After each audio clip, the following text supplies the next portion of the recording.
Halo, perkenalkan, kami mahasiswa Ilmu Administrasi Negara Angkatan 2018 Universitas 11 Maret ingin memaparkan hasil rancangan aplikasi yang telah kami buat terkait COVID-19, yaitu aplikasi Sync Mobile. Hal ini dilakukan untuk memenuhi tugas ujian akhir semester Governansi Digital. Berikut merupakan anggota dan pemaparan dari kelompok kami. Selamat menyaksikan.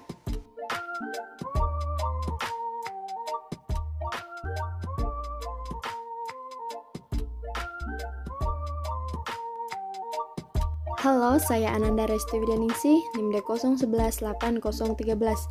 Di sini saya akan memaparkan terkait penjelasan singkat dan alasan kenapa kelompok kami merancang aplikasi ini. Aplikasi yang kami rencanakan adalah aplikasi Sync Mobile. Kenapa kita beri nama Sync Mobile? Karena aplikasi ini terkait dengan surat izin keluar masuk wilayah.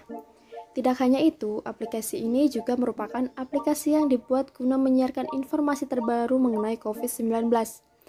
Aplikasi tersebut berguna bagi masyarakat yang ingin mendaftar atau membuat surat izin keluar masuk atau SIKM di Jawa Tengah. Jadi, alasan pembuatan aplikasi ini adalah agar mempermudah masyarakat dalam mengakses informasi terkini mengenai COVID-19 serta mempermudah pendaftaran SIKM atau surat izin keluar masuk ke daerah-daerah seperti Jakarta, Depok, Bekasi, dan Tangerang Selatan.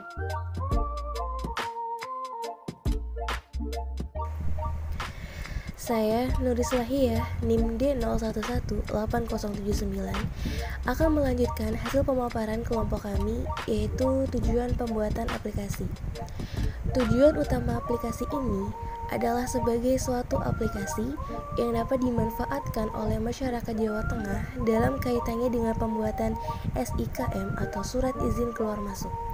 Selain itu, aplikasi ini juga bertujuan untuk memberikan informasi terkini mengenai perkembangan COVID-19 kepada masyarakat. Aplikasi ini juga ditujukan agar dalam proses medical check-up atau tes PCR tidak menimbulkan kerumunan karena sudah melewati seleksi pertama via aplikasi.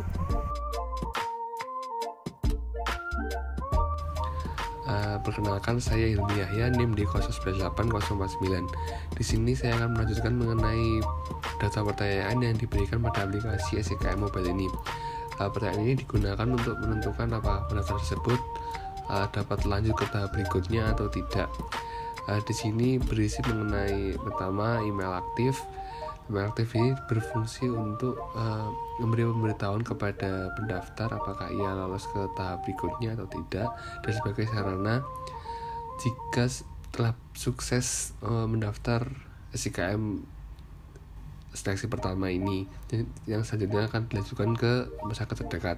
Lalu yang kedua merupakan kota tujuan yang dituju oleh pendaftar. Yang ketiga, alasan bepergian yang dipilih oleh pendaftar. Di sini disediakan beberapa pilihan yang memiliki urgensi yang berbeda-beda tingkatannya. Lalu yang keempat adalah kendaraan yang akan digunakan oleh pendaftar. Yang kelima merupakan tanggal keberangkatan yang dipilih oleh pendaftar. Yang keenam daerah asal pendaftar. Lalu yang ketujuh, lampiran izin dari atasan setingkat eselon 2 atau bukti jika pendaftar sedang terkena musibah, baik keluarga meninggal atau keluarga yang sakit keras.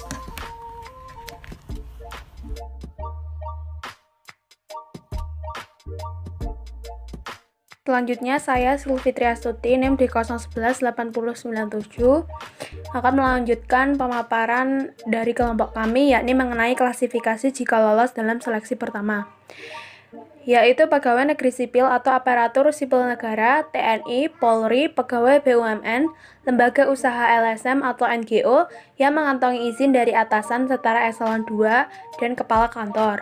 Kemudian masyarakat yang terkena musibah dan kemalangan, seperti meninggal dan ada keluarga yang sakit keras. Saat di rumah sakit, bisa disertakan bukti untuk lebih memperjelas.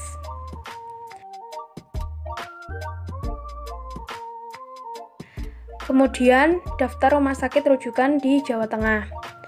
Berikut ini adalah beberapa rumah sakit rujukan yang dapat digunakan untuk membuat SIKM di Jawa Tengah. Yang pertama yaitu RSUP Dr. Karyadi, yang kedua yaitu Rumah Sakit Dr.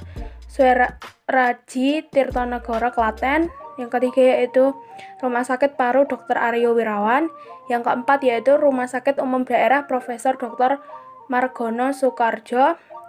Yang kelima yaitu RSUD Dr. Muardi Surakarta. Yang keenam yaitu RSUD Tidar Magelang. Yang ketujuh yaitu RSUD KRMT Wongsonegoro. Yang ke-8 yaitu RSUD Kardinah Tegal. Yang ke-9 yaitu RSUD Banyumas. Yang ke-10 yaitu RSU Dr. Monohadi. Yang ke-11 yaitu RSUD Kraton Kabupaten Pekalongan. Yang ke-12 yaitu RSUD Dr. Sueseloslawi. Ya, dan yang terakhir atau yang ke-13 yakni RSUD RAA Suitwondo Kendal.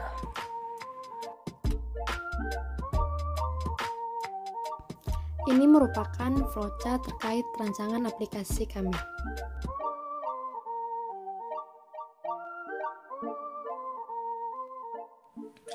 Baik, selanjutnya saya, Muhammad Nurfatur Rahman, NIM D011871, akan menjelaskan mengenai tahapan penggunaan aplikasi atau bagaimana cara menggunakan aplikasi SIKM Mobile ini.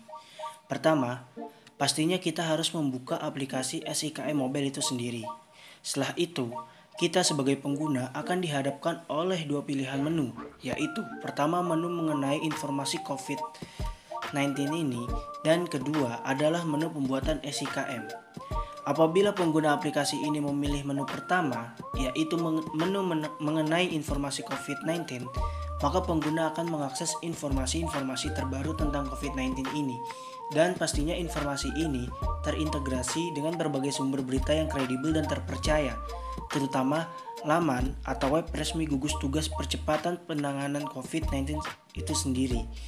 Dan apabila pengguna memilih menu pembuatan SIKM, maka pengguna otomatis akan diarahkan ke halaman yang berisi pertanyaan mendasar mengenai urgensitas perjalanan yang akan dilakukan seperti yang sudah Saudara Hilmi jelaskan sebelumnya.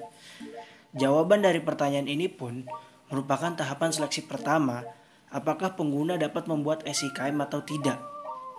Selanjutnya, jikalau pengguna dapat melalui tahapan pertama ini, pengguna akan mendapatkan email yang berguna untuk melanjutkan ke tahapan berikutnya dalam pembuatan SIKM tersebut.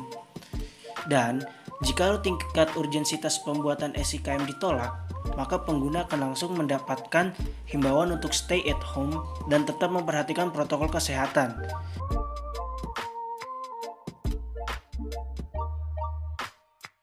Selanjutnya, untuk pengguna yang dapat melanjutkan ke tahapan berikutnya, dapat mengisi data diri secara lengkap. Pada tahap ini, berguna untuk tahap selanjutnya, yaitu memverifikasi data pembuatan SIKM itu sendiri.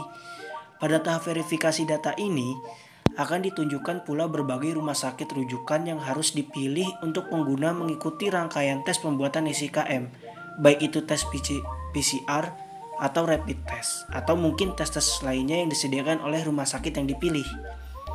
Setelah tahapan tersebut berhasil, pengguna akan mendapatkan email yang berisi tanggal dan tempat untuk melakukan tes guna pembuatan SIKM tersebut. Selanjutnya adalah pengguna datang ke rumah sakit yang telah ditunjuk untuk melakukan tes sesuai tanggal yang telah ditentukan.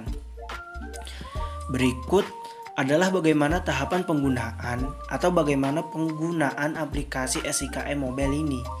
Diharapkan melalui aplikasi ini baik pihak masyarakat ataupun rumah sakit dapat terbantu sesuai dengan tujuan yang telah kami jelaskan sebelumnya. Sekian penjelasan mengenai aplikasi SIKM Mobile. Saya mewakilkan kelompok saya, meminta maaf jikalau ada salah kata dalam pemaparan aplikasi yang ingin kami rancang. Kurang lebihnya mohon maaf. Assalamualaikum warahmatullahi wabarakatuh. Berikut merupakan tampilan aplikasi atau desain aplikasi SIKM Mobile ini yang telah kami rancang. Yang pertama, tampilan loading awal. Kedua, menu awal. Yang ketiga, informasi COVID-19.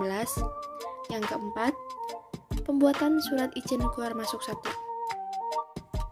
Selanjutnya, tampilan yang kelima yaitu pembuatan surat izin keluar masuk 2. Yang keenam, tampilan dari data diri SIKM. Yang ketujuh, daftar rumah sakit. Dan yang kedelapan, tampilan dari himbauan. Terima kasih telah menyaksikan video ini. Semoga bermanfaat. Salam sehat untuk kita semua.